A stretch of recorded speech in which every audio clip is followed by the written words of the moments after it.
Bismillahirrahmanirrahim. Assalamualaikum warahmatullahi wabarakatuh. Sahabat yang beriman, dalam kehidupan kelak akan mengalami yang namanya kematian. Sisa hidup yang dijalani sekarang hanyalah menunggu waktu, menunggu maut, dan dari sini kehidupan sesungguhnya akan dimulai.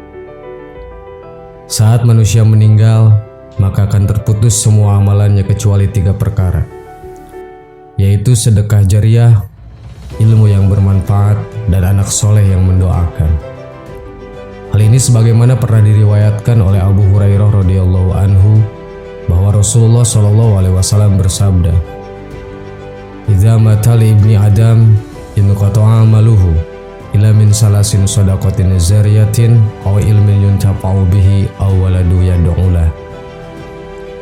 Apabila manusia meninggal, amalnya akan terputus kecuali 3 hal: sedekah jariah, ilmu yang bermanfaat, dan anak soleh yang mendoakannya.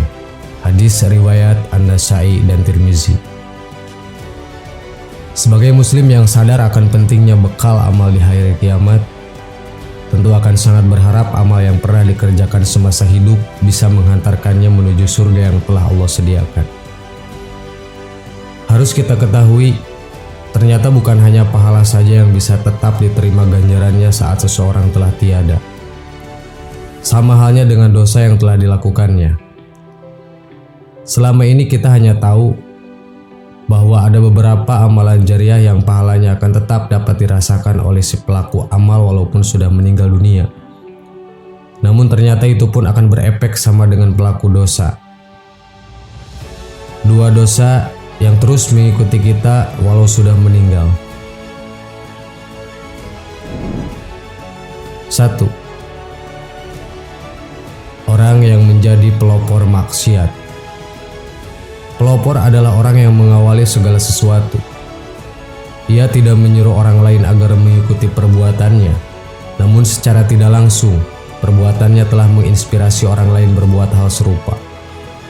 Berarti orang yang mengikuti tergerak secara sukarela tanpa paksaan sedikit pun. Jika perbuatan tersebut ada dalam ranah amal soleh, tentu akan menjadi hal yang sangat bagus.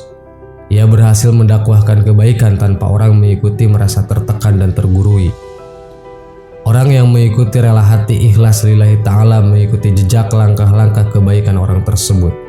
Namun lain cerita, jika seseorang menjadi pelopor amal yang buruk, ia telah berhasil menginspirasi orang lain untuk berbuat maksiat serupa dengan dirinya. Maka Nabi Muhammad SAW bersabda dalam sebuah hadis yang diriwayatkan oleh Imam Muslim dari sahabat Jabir bin Abdillah, "Siapa yang mempelopori satu kebiasaan buruk dalam Islam, maka dia mendapatkan dosa keburukan itu. Dan dosa setiap orang yang melakukan keburukan itu karena ulahnya tanpa dikurangi sedikit pun dosa mereka." Hadis riwayat Muslim. Maka demikian pula dengan putra Nabi Adam yang bernama Qabil. Qabil adalah orang pertama yang menumpahkan darah orang lain. Qabil membunuh Habil yang merupakan saudaranya sendiri karena menginginkan jodoh yang lebih cantik yang diperuntukkan bagi Habil. Rasulullah SAW bersabda, "Tidak ada satu jiwa yang terbunuh secara zalim, melainkan anak Adam yang pertama kali membunuh akan mendapatkan dosa karena pertumbuhan darah itu." Hadis riwayat Bukhari Muslim. Orang yang mengikuti berbuat dosa serupa bukan berarti tidak mendapatkan ganjaran dosa pengikutnya, tetap mendapatkan ganjaran dari dosa akibat perbuatannya. Namun si pelopor akan memikul dosa keburukan yang diperbuat pengikutnya. Jika pengikut maksiat itu bukan hanya seorang, maka semakin berlipat-lipatlah dosa yang diterima si pelopor. Dosa yang membuatnya dilemparkan keras ke dalam neraka, ke dalam api yang menyala-nyala. Na'udzubillahi min zalik. 2. Orang yang mengajak atau memaksa orang lain berbuat salah. Kategori kedua ini berbeda halnya dengan pelopor. Kategori kedua ini selain dirinya berbuat maksiat, ia pun menyeru orang lain untuk berbuat hal serupa. Ajakannya bisa berupa seruan motivasi maupun berupa paksaan. Orang yang demikian adalah orang yang sesat dan menyesatkan. Allah Subhanahu wa Ta'ala berfirman, "Mereka akan memikul dosa-dosanya dengan penuh pada hari kiamat. Dan berikut dosa orang-orang yang mereka sesatkan yang tidak mengetahui sedikit pun bahwa mereka disesatkan. Quran Surat An-Nahl ayat 25. Hadis bermakna serupa diterima dari Abu Hurairah radhiyallahu an. Rasulullah shallallahu alaihi wasallam bersabda, "Siapa yang mengajak pada kesesatan, dia mendapatkan dosa seperti dosa yang mengikutinya, tidak dikurangi sedikit pun." Hadis riwayat Ahmad dan Muslim. Jika kesesatan tersebut berupa perbuatan yang sudah jelas penyimpangannya seperti ajakan untuk merampok, mencuri, membunuh, menganiaya orang lain, berbuat mesum dan sebagainya, mungkin kita dapat berpikir dua kali untuk menerima ajakan tersebut. Kita tahu hal-hal tersebut akan berbuah penyesalan di akhirat kelak. Akan tetapi, jika kesesatan tersebut berupa ajakan untuk berbuat syirik dibungkus dengan dalih ibadah, biasanya banyak orang yang tergelincir ke dalamnya. Seperti penggalan ayat tadi, mereka tidak mengetahui sedikit pun bahwa mereka tengah disesatkan. Namun ketidaktahuan ini tidak menyebabkan mereka terbebas dari dosa. Mereka telah bersalah karena menyadari mereka tidak berpengetahuan namun tidak mau mencari tahu. Mereka telah bersalah karena telah mempercayakan segala praktek ritual peribadahan tersebut pada orang yang dianggap alim. Padahal orang alim yang tidak memurnikan ibadah untuk hanya Allah, baik dalam hal zat yang diibadahi maupun tata cara peribadahan. Ia sebenarnya adalah menyesat dan menyesatkan, orang berbahaya dan membahayakan, orang yang akan mendapat limpahan dosa walaupun raganya telah tiada. Sahabat yang beriman, itulah dua dosa yang terus mengikuti kita walau kita sudah meninggal. Semoga apa yang disajikan menjadi ilmu buat kita agar menjauhi dua hal tadi. Wallahu a'lam. Assalamualaikum warahmatullahi wabarakatuh.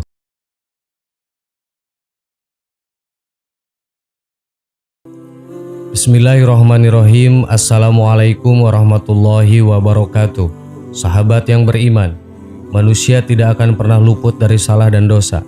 Begitu pula dalam melakukan hal-hal yang memang berkaitan dengan keimanan, yang tadinya ingin meningkatkan kualitas iman, tapi karena mudahnya manusia itu untuk terperangkap ke jalan yang salah, maka malah kita mendapatkan kerusakan pada iman.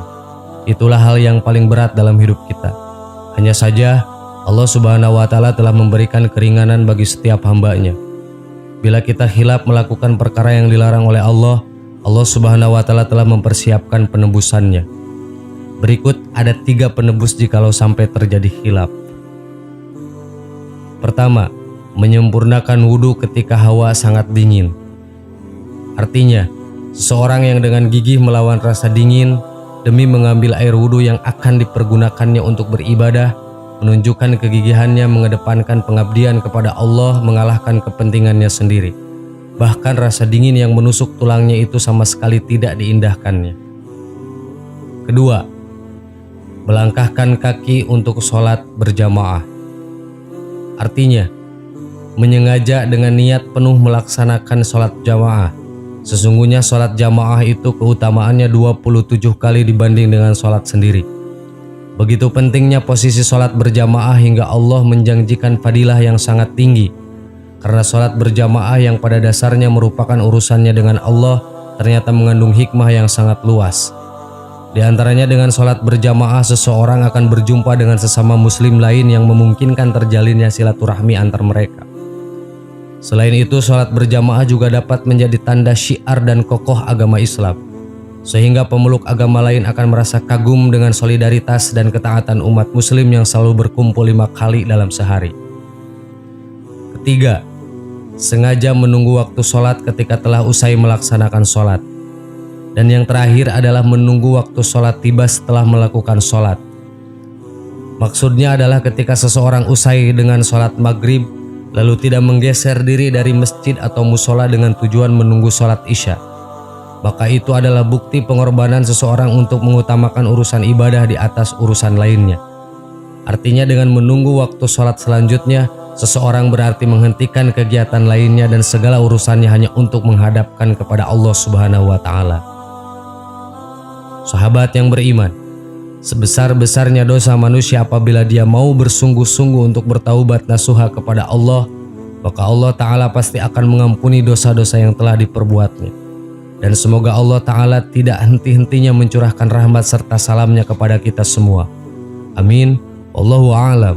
Wassalamualaikum warahmatullahi wabarakatuh.